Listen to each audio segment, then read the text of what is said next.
तो hello hello anime fans, मैं आ चुका हूँ एक और वीडियो के साथ और आज मैं एक्सप्लेन करूंगा ब्लैक क्लोवर का एपिसोड नंबर 4 और 5। तो अगर तुमने इससे पहले वाले एपिसोड नहीं देखे तो सबसे पहले अगर वो देख लो तो स्टोरी ये इस तरह से हो जाएगी तुम्हारे। खैर चलो वीडियो शुरू करते हैं। फाइनली आस्था और यूनो किक्का सिटी पहुंच चुके हैं अपना मैजिक नाइट एंट्रेंस एग्जाम देने के लिए। यहाँ सभी लोग एक्साइटेड होते हैं अपने सपने पूरे करने के लिए, लेकिन आस्था के अंदर अलग ही एनर्जी होती है। जैसे ही वो दोनों रजिस्ट्रेशन करते हैं सडनली कुछ अजीब होता है। स्काई में से कुछ छोटे छोटे ब्लैक कलर की बर्ड्स उनके पास आने लगती हैं। ये बर्ड्स होती हैं एंटी बर्ड्स, जो हमेशा उन लोगों के पास जाती हैं जिनके पास कम मैजिक होता है। सभी लोग खड़े होते हैं और देखते हैं कि बर्ड्स यूनो के पास नहीं जा रहे बल्कि आस्था के पास जाकर पूरा ग्रुप बना के उसके ऊपर बैठ जाती हैं। सब लोग हंसने लगते हैं और कहते हैं देखा, इस लड़के के पास बिल्कुल भी मैजिक नहीं है। आस्था उन बर्ड्स से बचने की कोशिश करता है, इधर उधर भागता है, लेकिन बर्ड्स उसके पीछे पड़ जाती हैं। भागते हुए आस्था टकरा जाता है एक बड़े और डेंजरस लुकिंग आदमी से। आस्था सोचता है कि शायद ये भी कोई कैंडिडेट होगा, तो वो उसे कैजुअली बात करने लगता है, पर गलती से उसे ऑफेंड कर देता है। वो आदमी एक्सट्रीमली स्कैरी होता है और आस्था का चेहरा एकदम फ्रीज हो जाता है जब उसका असली नाम पता चलता है। उसका असली नाम होता है यामी सुकेहीरो, जो ब्लैक बुल्स स्क्वाड का कैप्टन होता है। ये वो स्क्वाड होती है जिसके बारे में सब कहते हैं कि they cause more trouble than they solve. Yami के साथ उसके दो मेंबर्स भी होते हैं, फिंडल रोलकेस जो एक शेमलेस फ्लड होता है और दूसरा है गोल्डन अग्रिप्पा जो हमेशा अपने आप में कुछ न कुछ बोलता रहता है। यामी थोड़ा आस्था को देख के इरिटेट होता है, लेकिन जब एग्जाम स्टार्ट होने लगता है तो वो छोड़ के चले जाते हैं। उनके जाने के बाद एक लड़का आस्था के पास आता है जिसका नाम होता है सेके ब्रोंज़ा। सेके बड़ा फ्रेंडली बिहेव करता है और आस्था से कहता है हे ब्रो, मैं सेके हूँ, चलो मैं तुम्हें बताता हूँ सभी स्क्वाड कैप्टन्स कौन है। और फिर वो एक एक करके सभी का इंट्रोडक्शन देता है। Nozel Silva of the Silver Eagles, वो Galleon Vermillion of the Crimson Lions, Jack of the Reaper. एक सेकंड, जैक द रीपर, इसका तो मैंने कहीं नाम सुना है। खैर जैक द रीपर होता है ग्रीन मेंटिस इसका कैप्टन। शार्लेट रोसली होती है ब्लू रोजिस की कैप्टन और Gueldre Poizot of the Purple Orca का captain. Dorothy Unsworth of the Coral Peacocks का captain. Rill Boismortier of the Aqua Deer and सबसे famous William Vangeance of the Golden Dawn का captain.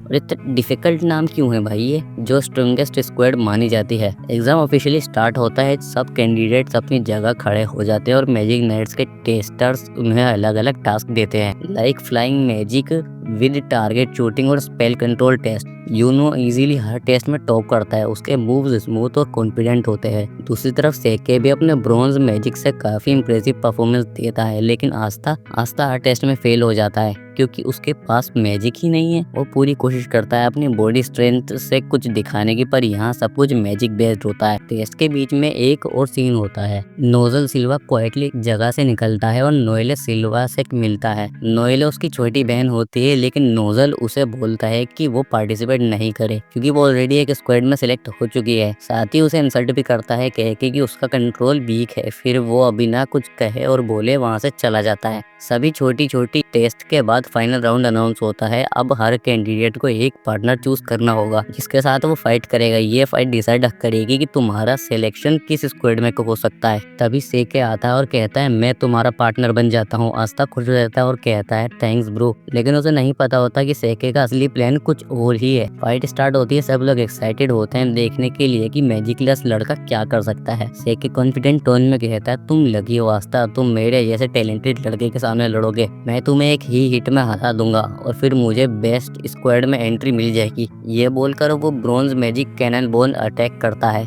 लेकिन Asta quickly अपनी antique magic sword निकालता है और एक ही स्विंग में सेके के अटैक को तोड़ देता है। अटैक की वेव से सेके पीछे उड़ जाता है और जमीन पे क्रैश हो जाता है। सब लोग शॉक हो जाते हैं, एक लड़का जिसके पास मैजिक ही नहीं है, उसने सिर्फ एक स्वॉर्ड के स्विंग से सेके को हरा दिया। आस्था खड़ा होता है और लाउड वॉइस में कहता है मैं एक दिन विज़र्ड किंग बनूंगा। यामी जो दूर से देख रहा होता है स्मर्क करता है, उसे फील होता है कि आस्था में कुछ तो स्पेशल है। दूसरे कंटेस्टेंट्स के मैच भी चल रहे होते हैं। यूनो का ओपोनेंट होता है एरोगेंट नोबल सालिम। सालिम अपनी सबसे पावरफुल स्पेल यूज करता है, लेकिन यूनो कामली उसका अटैक को हैंडल करता है और अपनी टोवरिंग टोर्नेडो से उसे इजीली हरा देता है।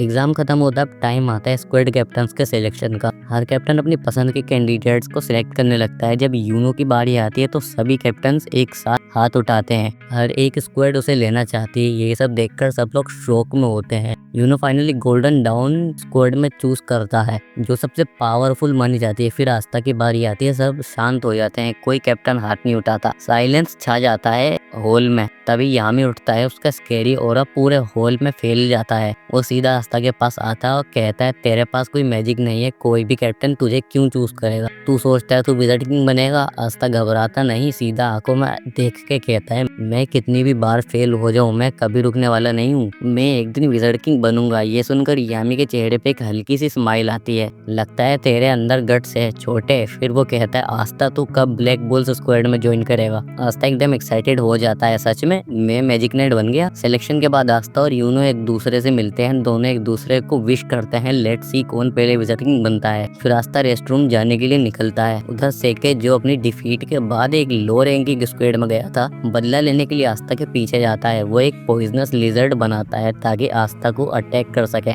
लेकिन यूनो आ जाता है और अपनी मैजिक से उसे रोक देता है। सेके घबराकर वहां से भाग जाता है। फिर वो दोनों अपनी जर्नी पर निकलते हैं। यूनो गोल्डन डाउन ज्वाइन करता है और आस्था को फिनल अपनी स्पेटियल मैजिक से ब्लैक बुल बेस में ले जाता है। जब आस्था बेस के डोर खोलता है तो अंदर से एक बड़ा फायर ब्लास्ट निकलता है और सीधा उसके फेस पे लगता है। आस्था चीखता है, क्या था ये भाई? और अंदर से यामी की आवाज आती है, welcome to the worst magic knight squad Black Bulls. और यहीं पर एपिसोड एंड होता है। आस्था फाइनली एक मैजिक नाइट बन गया है और उसका एडवेंचर अब शुरू होने वाला है। तो अगर तुम लोगों को वीडियो अच्छी लगी हो तो वीडियो को लाइक कर देना, चैनल को सब्सक्राइब कर देना। मैं मिलूंगा तुम्हें अगली वीडियो में, तब तक के लिए tata bye bye, take care.